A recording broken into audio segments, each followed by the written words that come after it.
Hello, welcome to the Entre Nous. Today, I am honored to share this space with a woman who has walked the path of discipline, transformation, and purpose. Cristiana Pinciroli. Did I pronounce right, Cristiana? Perfectly, Laura. She is a former high performance athlete, founder of a firm dedicated to human and organizational development, and a voice committed to meaningful leadership and authentic well being. Her journey bridges sport, business, and inner growth. And her experience at the Happiness Study Academy adds a unique depth to the way she sees and cultivates happiness.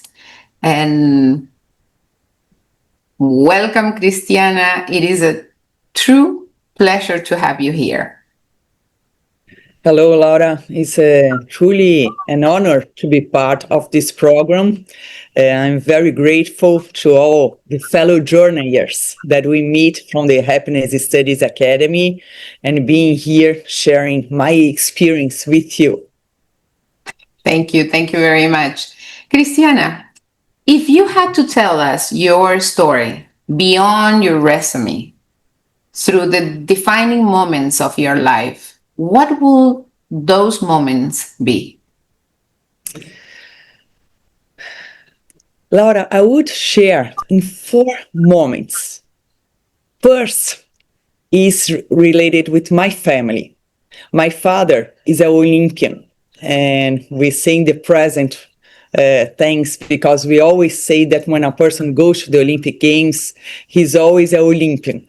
So he went to the Olympic Games, and at that time he played water polo, that it was only a men's sport. But he never let me out of any conversation. He always involved me in every experience, every activity, every adventure within our family. And sport became our way to communicate, to bond.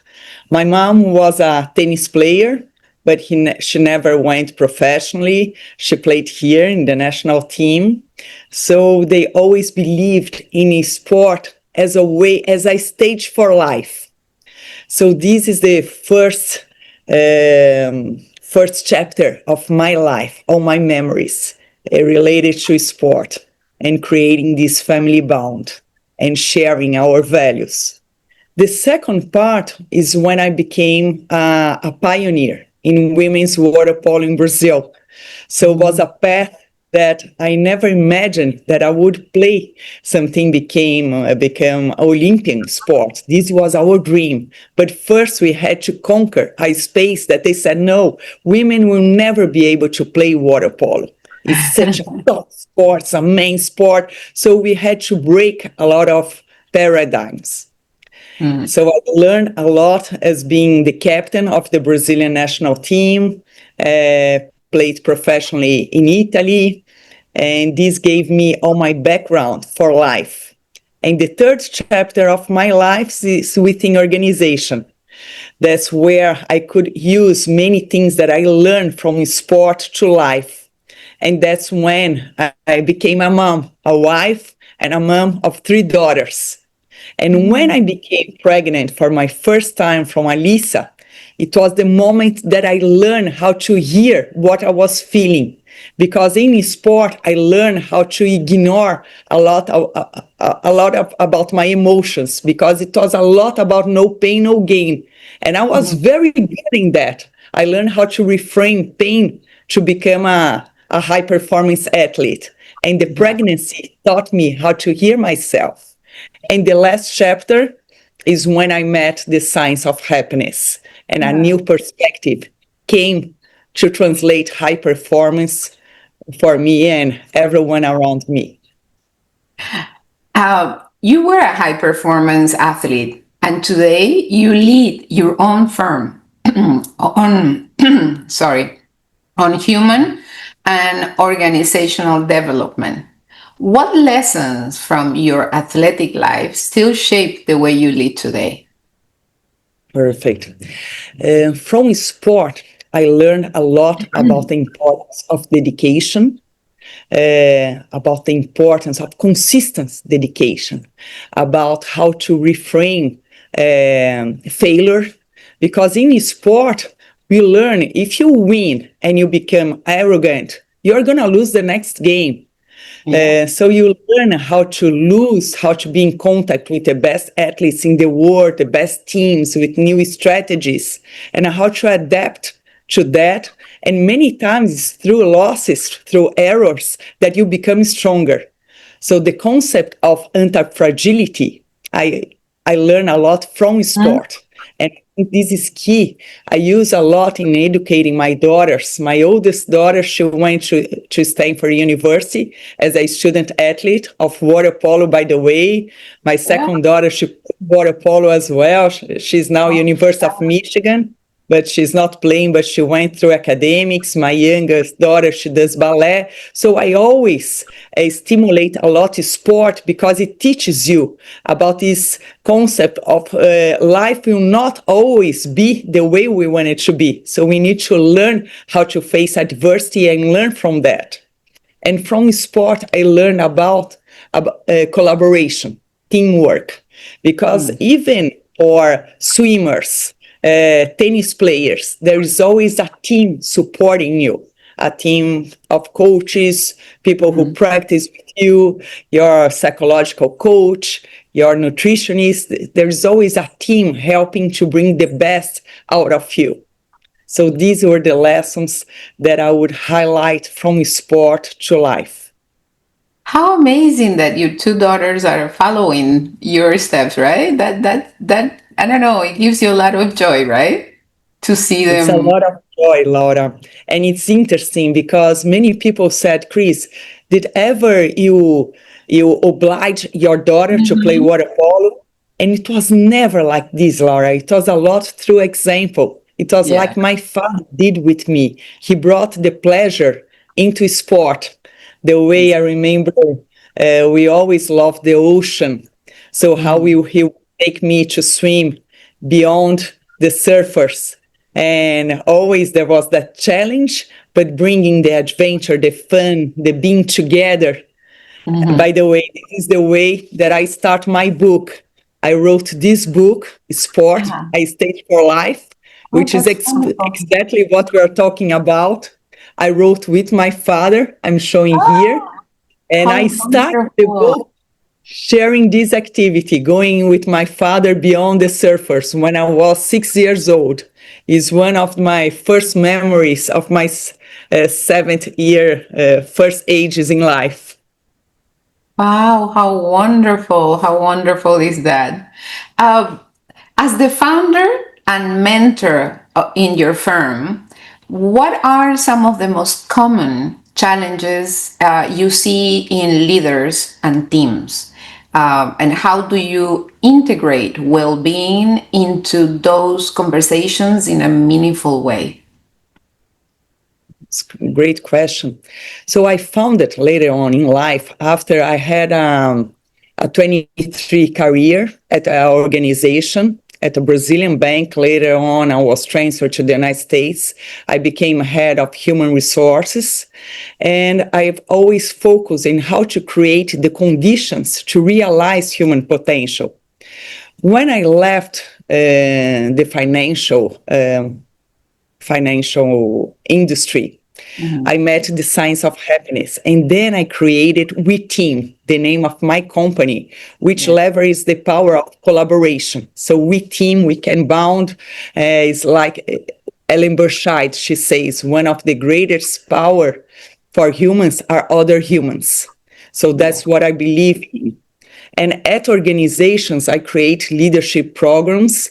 I bring a lot what the meaning of high performance that goes beyond no pain, no gain. That yes, we need to focus, we need to commit, to dedicate ourselves. There will be moments that we need to do some sacrifice in terms of hours, of not exercising one day because we need to stay until later on.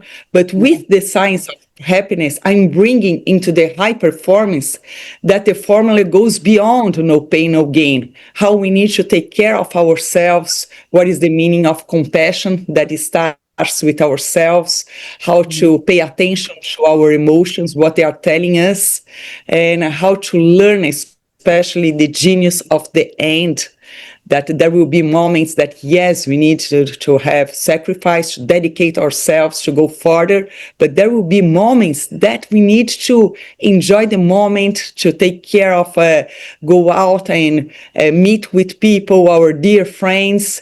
So that's the challenge that I see a lot at the organizational world, that sometimes it's all about sacrifice. It's like a mindset, it's a phase in life that we need to do only that. And they tend to forget the other things. For Yes. instance, exercise, movement is Yeah. one of the key things to outperform. So I relate happiness into high performance. Yeah, I'm totally agree with you. I think if you don't move, if you don't exercise, if it's not part of your life, you're missing something, because it's amazing. I was diagnosed with fibromyalgia, and actually, they give a lot of painkillers and things like that. I never take painkillers. The days when I have pain, I just go and exercise. I do my yoga, or I do exercise, and I start moving, and my body heals. That day I'm good. But if I stay still, I become stiff. I cannot move well. Everything hurts. It is amazing. That's my painkiller. Exercise. I exercise every single day. I do yoga. I do weights. I do everything, and really, really helps a lot. Exactly, Laura. And it's amazing how we see, for instance, in your storytelling, how exercise transforms the way you feel physically. So we study a lot about the integration of mind and body connection. Yeah, So exactly. we learn about that in the blue zones, how Yes. the centenaries with the best, not only longevity, but quality of life, how they move in life is always a walkable community. We Yeah. learn with the younger generation the challenge to take them out of the screens and to do exercise, how they are much better, much healthier physically and mentally. So exercise is one of the key things, and it's usually one of the first things that executives started to let it go to focus on work. Yeah, no, and also, even if some days I'm not in the mood, or I feel no, today I'm not going to do it, I start dancing. I put the music like salsa, cumbia, merengue, anything that moves, a samba, everything. And I start jumping and dancing, and then all of a sudden I'm ready, and it's amazing moving, what it It's can do. moving, and what you brought, the power of music. Uh, Yeah. Here right now, I am at our family's house in Ilhabela. It's 3 hours away from São Paulo. I'm next to a place that my father created. His adega. It's his place that he loves. He studies all the wine. And usually over here, we do get together and we bring samba that you just mentioned, Ah, Laura. yeah. It's Yeah, of incredible course. how transform the environment, how you feel. So there is the movement, the dance, the samba, the people in the instruments. Yeah. So how it creates new environments that helps you to re-energize for the entire Yeah. week when you go back to your Yes. work, to your things, to your country. So this is amazing. Exactly. This type of Amazing. thing, how important it is to share, to talk about that, because one may say it's obvious, but it's not. We forget. So we need to remember and intentionally put into our agenda. Yes, it's why I share my little story, because if somebody listen, and they are willing to try, they'll see that it's just amazing. I don't need painkillers. I just need music and exercise. When I'm not in the mood, I listen to music every day. But if I'm not in the mood to exercise, I dance and then exercise. And then in between, I dance a little bit and I do like that. It's Well, interesting, Laura, because you are from Bolivia, you yeah, are living Norway yeah. nowadays. What do No, you take from your home country that you use over there in Norway? what do I take from my country? Yes, Happiness, laughter, and music, and you know how Latinos, how we are, right? We are always happy. This is a country that it's amazing, the people here, but they are quiet, more reserved. You know, it's a little bit. Uh, they like distance, but the Latinos, we just, you know, we just laugh and bring joy and happiness, and everything is good with a good dance, with good it's music. interesting. No, very interesting what you're saying. I went to the retreat in Finland at the Yeah, beginning of this year, and it was amazing. It was something unforgettable to all yeah, the participants I bet. because we had the opportunity to stay in Helsinki, to go to the university to learn about their educational system. And then we went to the retreat, all of us Yeah, together. And we experienced what is the meaning of sauna and what happiness is to them. And it called my attention when we arrived at the airport. There was a saying that happiness for us is not a laugh, is not an expression of mhm, laugh. It's something much deeper. And I said, let's explore what will be that. mhm. So the following days was very interesting to learn what is happiness for them. And it brings a lot of from their philosophy, the sisu, how to go through in the hard moments of winter, of war, Yeah, how they get together, and it's a lot related to anti-fragility that we talked. So yeah. always how we learn from different countries and different places. Yeah, no, it's amazing. That's been my life since I'm 5 years old. First with my father, then with my husband. And it's amazing how enriched, you know, I feel so enriched my life with all the traveling and to meet another cultures and to learn, especially and also being in Scandinavia. This is our second time here.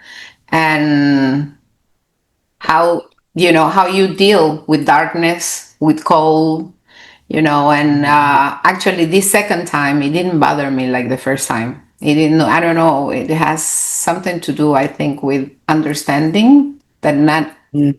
always dark, because you have also light, and just enjoy, because you have things that you can enjoy here in Norway, you know, even in winter.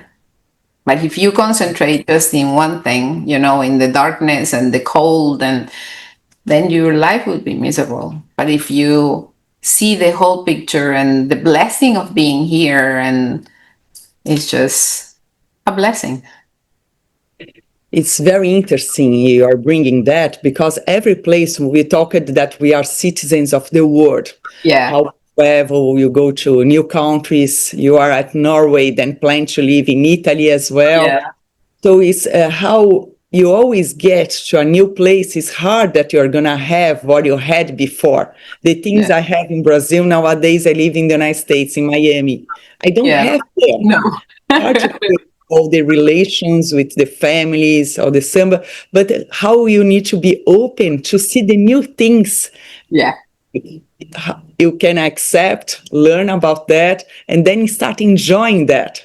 This Oh, was yeah. cool with me. So every place we studied also at the master in the science of happiness, how every place, everywhere, with every people, there is something that is working. Yeah. Matter how you'll be open to observe that, to learn and adjust to your life. Yeah. People ask me always, and they said, which place in the world you like the most? You Mm. know, and I said, well, each of the places that I live has their own beauty. I cannot say this place is better than the other one, you know, because every single place had something nice and worth knowing and being there. Then it's just amazing, amazing. Wonderful. Well, I don't know if this is a repetitive question, but what led you to study at the Happiness Study Academy? Was there a concept, experience, or tool from the journey that you truly stay with you and that you continue to use in your personal, professional life? Mhm. You know, Laura, when I was an athlete, I share with you, I have Yeah, a very strong purpose to yeah. become one of the best players in the world and finally to celebrate my sport, women's water polo, as an Olympic sport. Mhm, This mhm. was a dream to all the athletes, and it happened in Sydney 2000, exactly one century after the men. Oh, And so I learned a lot about when you have a purpose, how you become much focused. I was chosen in my last world championship among the best players in the world. The dream yeah. team, they created the best players in the world. I was the only one for the Americas. All the Mhm. others from Europe, Australia, who won the first Olympic Games. So this was very much embedded into my soul. And when I went to the organizational world, I knew the importance of creating a team, having a purpose, see the meaning in what I was doing, the importance of persistence, learning how to fail to become stronger. But I still had a lot of things embedded to the no pain, no gain. And when I went to the United States and became head of human resources, I lost all my support network. And I felt at that time I couldn't apply many of the things that I knew. It was a new culture, new change. And I experienced a strong burnout.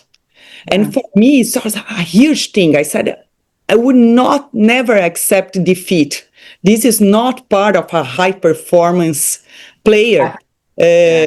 and when I was experiencing the burnout, I was participating in a succession committee to become a head of Northern Hemisphere in human resource. So it was the opposite, Laura. It was a moment that I needed to hear myself, to ask for help, to rest. And I was doing the opposite. I was working longer hours. I was shutting myself. I was asking more responsibilities to be head of Northern Hemisphere. And the burnout was overpowering. And I would go every month to the emergency care, what I was feeling. So finally, I left the bank. And Mhm. this was a moment of emptiness. I said, what now? Does everything that I learned about high performance is failing me? Does high performance always leads to burnout at certain point in life? So I was frustrated. I was angry. And it was then that I was called to one of my daughters' school. My three daughters were studying in Miami, and there was a lecture about the science of happiness. I said, that's interesting. Let's learn about that. And it was Tobin Shahar who was sharing at the school what is the science of happiness says about education, about life. And then, Laura, it was almost you saw a light at a dark tunnel that showed a new perspective to me. So how, Yeah. yes, we can work for excellence in whatever we do. And yes, we need to take care of ourselves.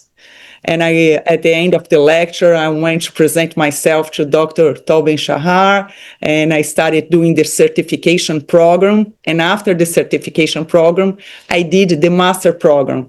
And in the Yeah. future, I plan to do the PhD as well. Yeah. Exactly, to continue this journey, bringing happiness into high performance. So this was a huge change to me, how again we can give ourselves permission to be human and how to incorporate the genius of the end. How wonderful. There is a lot of talk about well being in the corporate world, but often it stays in the surface, right? What does it mean to you to speak of happiness in a professional setting beyond cliches or quick fixes? Mhm. It's interesting because around 3 years ago, I would find much harder to talk about happiness. Usually, I would change the word for well-being. So then I would correlate well-being to better KPIs, key performance indicators, how a person flourishes whenever she feels good. Hardly Yeah. a human being will flourish. So I would bring this type of things for the person to connect with herself and bring the importance of doing this type of work. Nowadays, I can see it's changing. Happiness is much more talked about every country, and we have the science. So for me, when I go at the organization awards, I bring a lot of the studies showing that a happier person is also more creative, more productive, tends to work better in teams. I talk about social health. The Yeah. best predictor of happiness is our relationships, not the amount, but the quality of our connections and how we can create that. So this will allow the company to be also more profitable and taking care of the individuals. Mhm. So I'm seeing people much more open and the leaders need to have this because sometimes we have the pendulum effect after the pandemic that we had the isolation process. Many companies went virtually and allowed more flexible time. Nowadays, we see many companies criticizing that, asking Yeah. all employees to go back, and it's creating a lot of disruption because it's a matter of power. Sometimes the managers want to control their employees. Yeah. How when you trust, because I always say the manager, the leader knows their team, who is working, who is not, by the quality of their work. Mhm. But this is harder. It's important that we bring the KPIs, the studies talking about that, correlating again happier people to better results. And also, I talk about high performance excellence because all the organizations want that. So, Mhm. in terms to have high performance excellence at work, it's important that we create an environment where the employee, where the team can be psychological safe, can take care of themselves. They are allowed to do certain things, for instance, arriving a little bit later because they need to take their children to Yeah. school. These are Mhm. problems that I faced a lot when I was in the United States without my support network. So these type of things, we open new perspectives to talk about results, profitability at organizations. From your personal experience, what role have difficult emotions play in your journey, and how have you learned to embrace them as part of a purposeful life?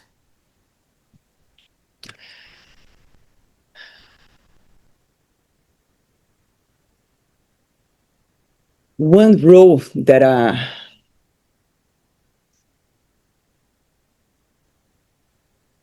to listen.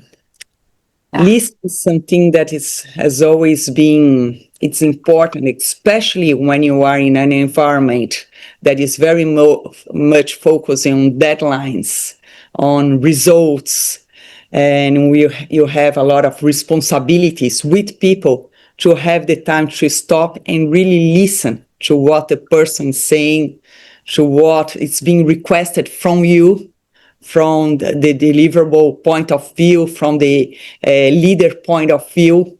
So it should stop and to listen because you need to have the time, the mindset to do that. Otherwise, you start doing one things after the others. You engage into emails when you have free times. I remember during weekends, I would answer a lot of emails that I would say I will better prepare for the week. I will have more time. And at certain point, an employee said, Chris, it's terrible what you're doing, sending us email. I said, no, it's for me. You don't need to open. You open on Monday. He said, but you are our leader. You are our role model. If you do that, you're Ev- telling us the message that we need to do as well. So we need to go and open during the weekends our computer and to work as well. So Yeah. this role of listening to what the person is really telling you uh, was something that I've always needed to intentionally work on, not to miss. certain opportunities to become better as human being, as a leader as well. You know that my youngest daughter, she works in a very, very nice, um, she has a very nice job. She enjoys so much. And I went and I visit where she works. And the environment, it's amazing. You know, they have coffee, they can take their dogs when they are well behaved, of course, but they can take, because sometimes they don't know, especially in Sweden, she lives in Sweden, who take care of the dog. Then they can bring it to the office, and they have places where they can go and breathe and meditate. And I was like, whoa. And I see that she's happy. She's happy and she doesn't have any pressure. Each of them knows what they have to do, and they do it without the being push or somebody on top of them. Each of them do what they have to do, Mm-hmm. because and they know, and it's not that they don't reach, because they are also goal oriented, but it's another environment. It's amazing. I can see, Spire there. I can see the model in that office, and it's amazing. It's interesting what you're saying, that my middle daughter, Georgia, she goes to University of Michigan, and she likes very much economics, finance. And she said, Mom, I want to have the experience in an investment bank, but I know that will be for short term, because the quality of life there, you really need to sacrifice everything that we hear about New York, Mm. Chicago, firms. And she got into to do a summer inter program in Miami at an investment company. Mm. And it's run by the partners. They are from Israel, and they created an environment that, Laura, she arrives at home, she's like your daughter. Yeah. She said, Mom, the first speech that we received was the importance to move, to do exercise, that Yes. they have an academy over there. They have even a swimming pool. So they Mhm. swim early in the morning before going to work.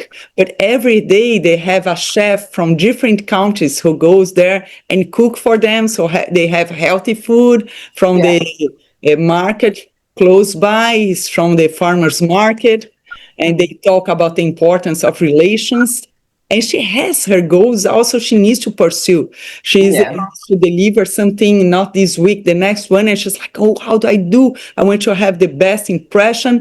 But Yes. she's happy. It's breaking all the things that she believed in the past that was impossible to find something at investment banking and to have this quality of life.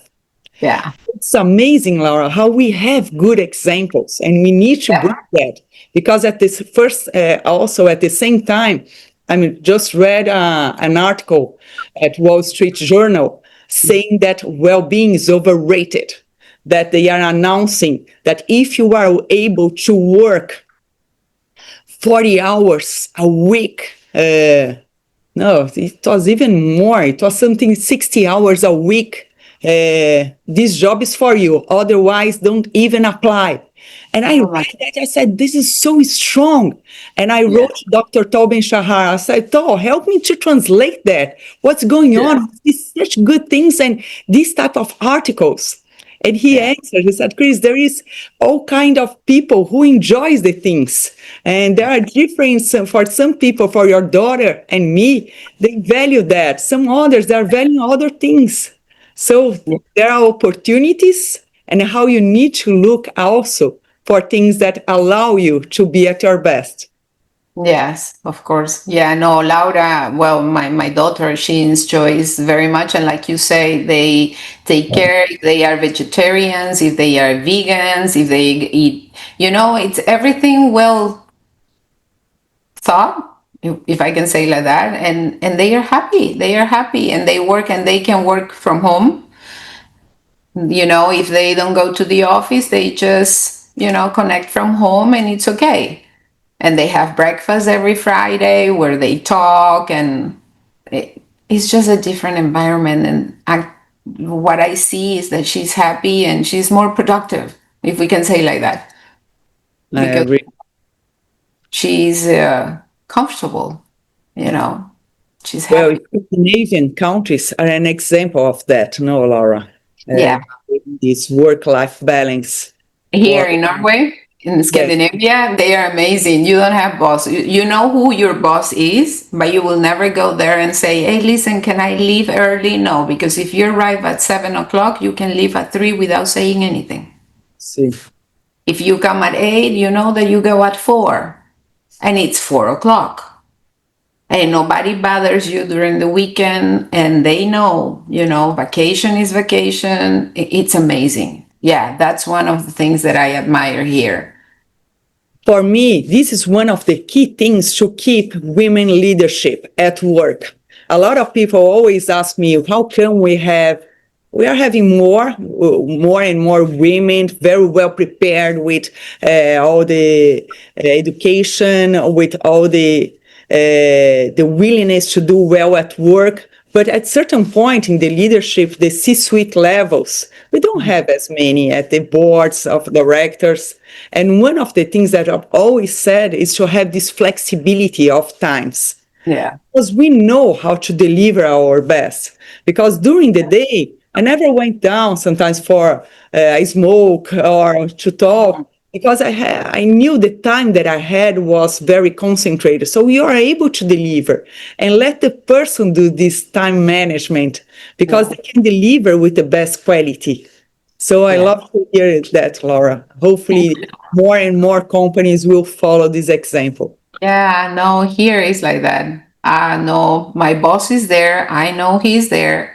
If I arrive at 7 o'clock, is an example, right? Of well, when I leave at 3 o'clock without saying anything. Nobody, here in Scandinavia countries, you are responsible of yourself. Mhm. Nobody will tell you anything. You are responsible. Very Yeah.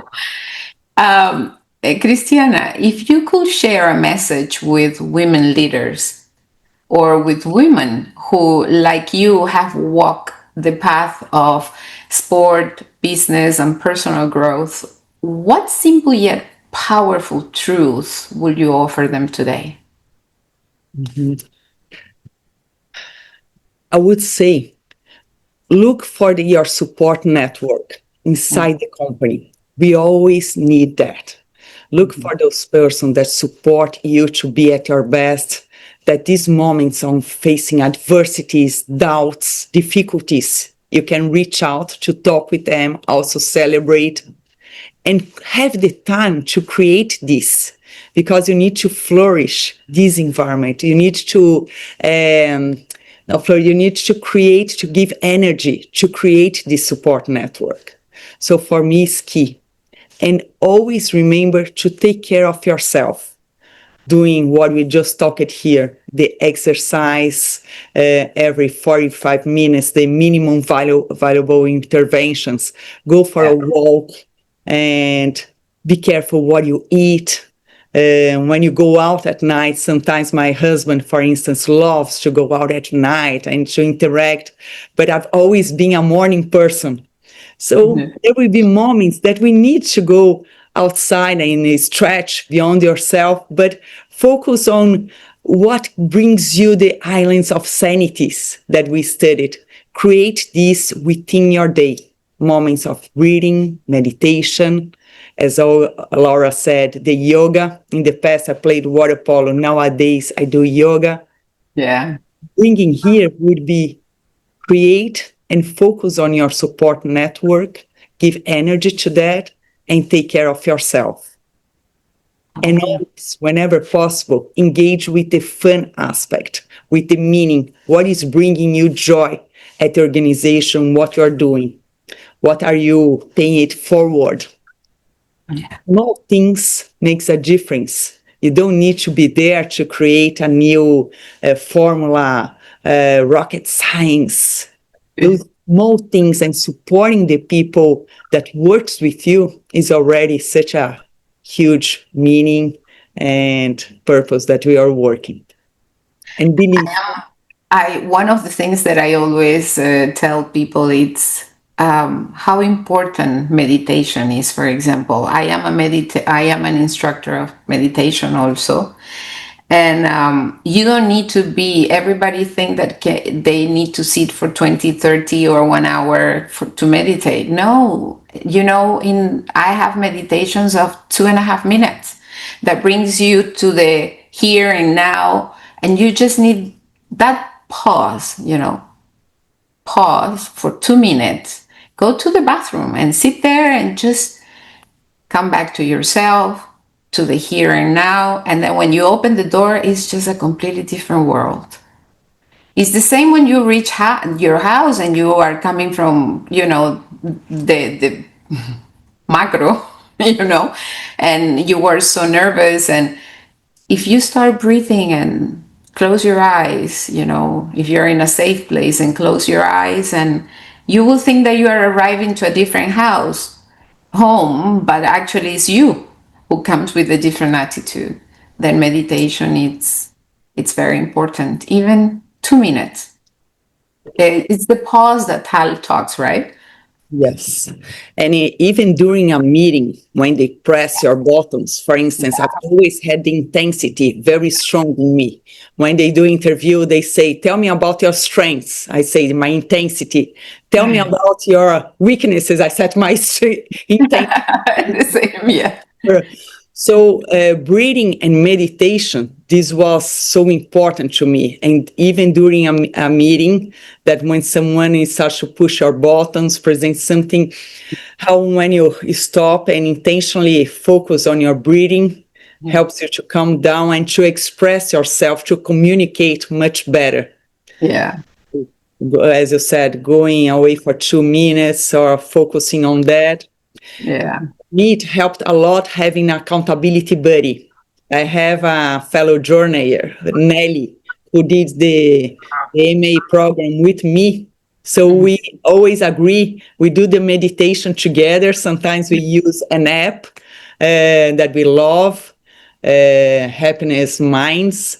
And at the end of the meditation, we just share with each other what's the key takeaway of the meditation.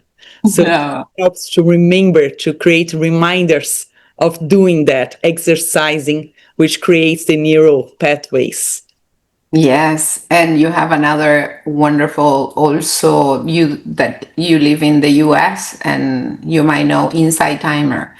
It's also a wonderful application. And you can meditate with me there. Oh, great to know, Laura. I have insight as well. Yeah.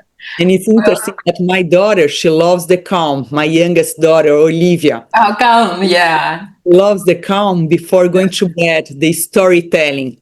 So when we arrived in Brazil, she said, Mom, I cannot sleep. I'm so excited because she was going to acampamento. She was going to stay 1 week in a place, just play. She was so excited. And she said, can I hear the calm? I love The stories, they it. are amazing. Yeah.